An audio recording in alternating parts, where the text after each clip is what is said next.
as always, we're going to start out with something small. We're going to start out with a 22 long rifle. This is a Smith & Wesson Victory. And we're going to be loaded up with some 40 grain lead round nose. I'd say we're about 25, 30 yards away. Kentucky Ballistics. This guy is the definition of awesome. I went to hang with him a few months back. Scott, his name is.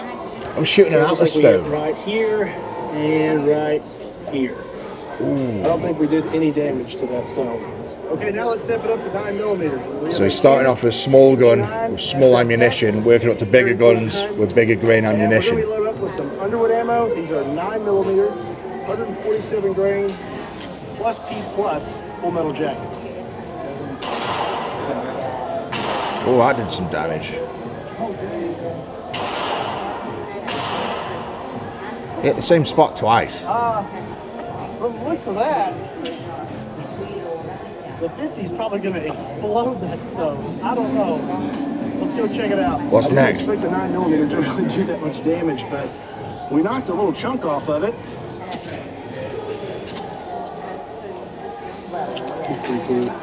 Okay, now let's hit it with a 45 ACP. We have a Springfield 1911 model A1, and we're going to be loaded up with some Underwood ammo. So 45 ACP, 230 grain plus P. 230 grain, so the higher the grain, the more explosion in the bullet, more penetration. Okay, it looks like we hit pretty much in the same spot. You can see some of these rocks are busted up with a 45 hit. Well, at least we know what's inside an Atlas stone now. On this Atlas stone. Okay, now let's hit it with a pistol round that's moving really fast. We have a Glock Gen 4, model 31, chambered with 357 SIG. And we're going to be loaded up with some Underwood ammo. These are 125 grain full metal jackets.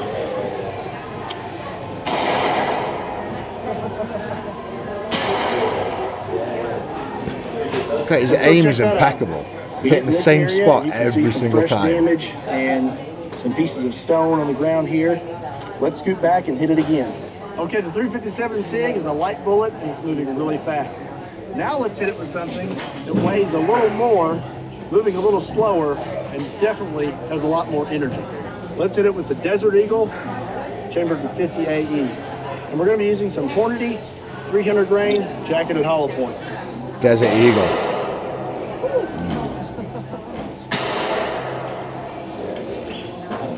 Let's hit it one more time just for good measure.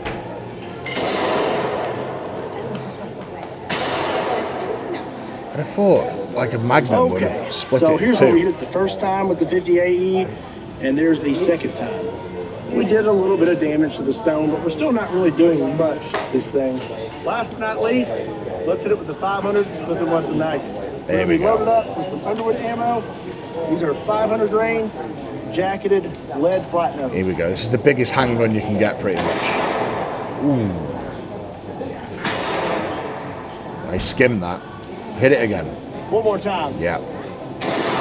Right in the center.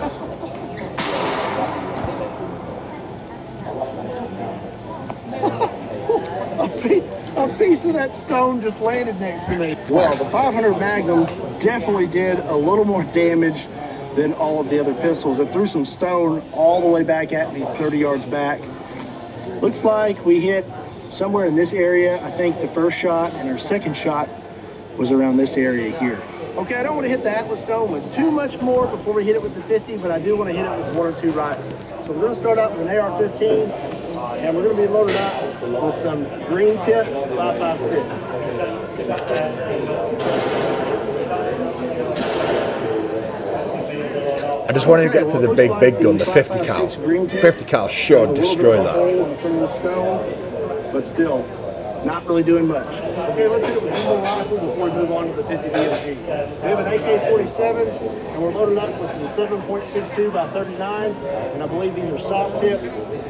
I meant to grab the full metal jackets, but completely forgot.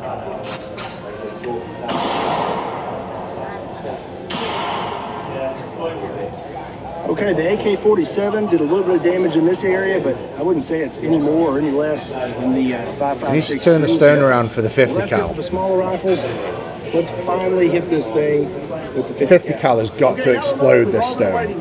Let's hit this 380-pound Atlas stone with a 50 BMG. We have a Shogu RN50, and we're going to be loaded up with an armor-piercing incendiary tracer. Here we go. Getting onto the big boy toys I said I now. wasn't a little nervous.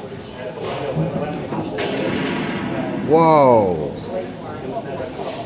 That looked like it did a lot of damage. Whoa.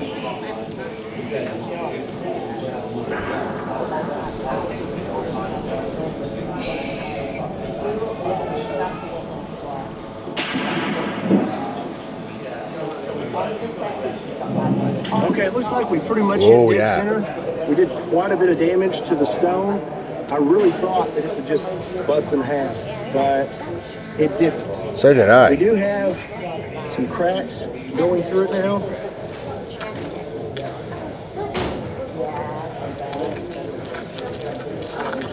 The bullet is in the stone. I can see the bullet in the stone. That is the back of the bullet. Wow. It is lodged inside that stone. I wonder if we can dig it out. Okay, I did some digging and was able to recover the bullet. Jeez. That is awesome. I cannot believe that we caught that in this Atlas stone. I think we should rotate the stone. Yep. That way we can get a fresh impact Yep. That's what we need, Scott. and see what that does. Fresh side of the We have a first spoon. spot on the Atlas stone. Let's hit it again with the 50 BMG. And again, we're loaded up with an armor piercing incendiary tracer.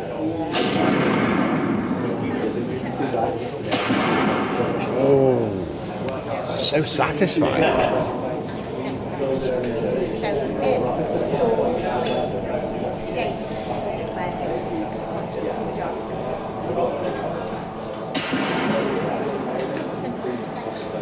Okay, we hit a little low, but we did a lot of damage to the surface of this Atlas stone.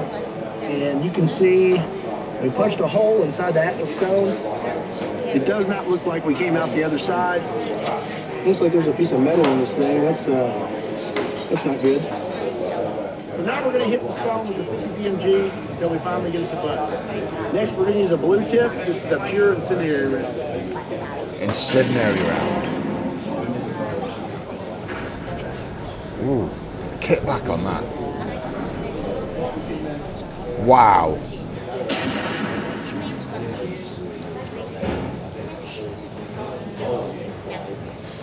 Jeez.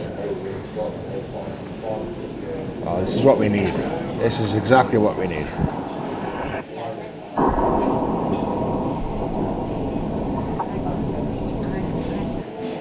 Do you see that in the middle? Did you see it? That's what dragons are born from. Little egg right in the middle of Atlas stones. Just so you know.